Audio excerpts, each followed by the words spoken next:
Bienvenue sur ma chaîne YouTube, chers amateurs d'humour fin et corrosif. Aujourd'hui, nous allons parler de l'utilisation controversée de l'article 49.3 par le gouvernement pour faire passer la réforme des retraites. On pourrait dire que le gouvernement a joué sa carte 49.3 comme un magicien sort un lapin de son chapeau. Sauf que le lapin, lui, il est plutôt mignon, et il ne provoque pas de manifestations dans tout le pays.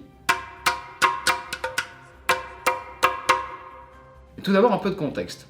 De nombreuses personnes ont manifesté aujourd'hui à Lyon, à Nantes, à Montpellier, à Saint-Étienne, à Bordeaux et à Brest contre cette décision. Les actions s'enchaînent à travers toute la France. À Montpellier, les manifestants ont envahi la gare et bloqué les voies, tandis qu'à Rouen, plusieurs centaines de personnes ont envahi le centre commercial de Saint-Sever.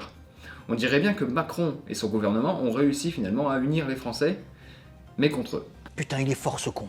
Dans cette vidéo, nous allons explorer les arguments de sociologues français comme Éric Neveu ou Bernard Friot pour comprendre les raisons de cette contestation. Vous verrez, c'est presque aussi passionnant qu'un débat sur la meilleure recette de quiche Lorraine. Après tout, qui a dit que la sociologie n'était pas amusante?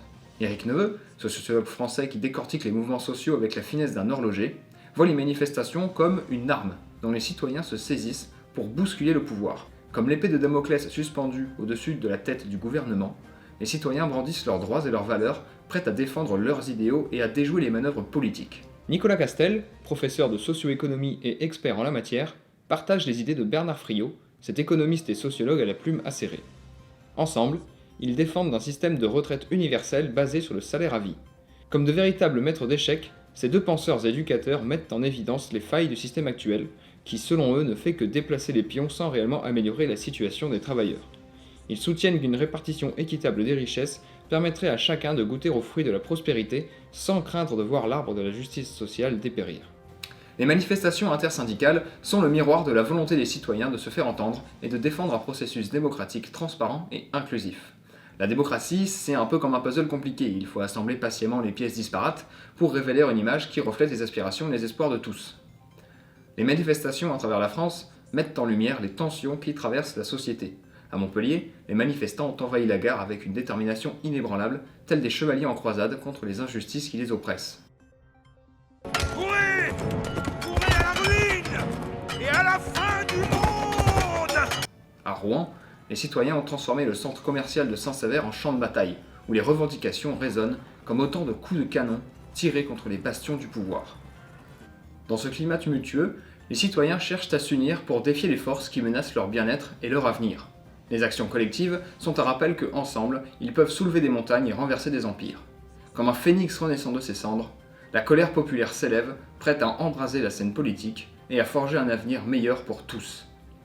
Alors que le gouvernement tente de manœuvrer dans cette tourmente, les citoyens, eux, restent vigilants, prêts à défendre bec et ongle leurs droits et leurs idéaux.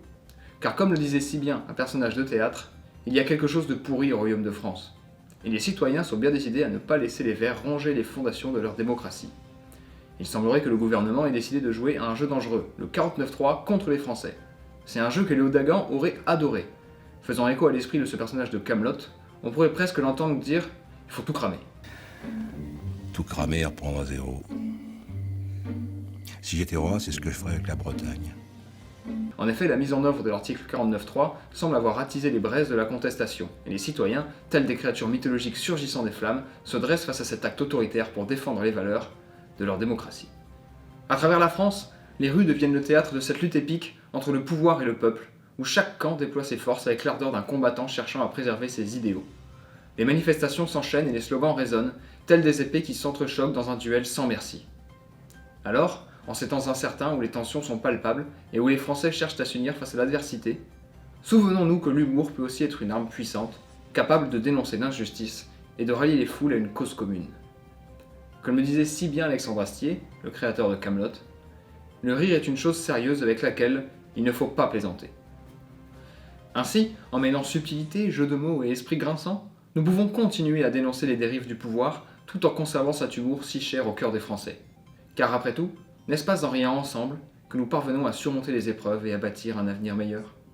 Alors n'oubliez pas de liker cette vidéo si vous l'avez appréciée, et de la partager avec vos amis qui aiment l'humour fin mais corrosif.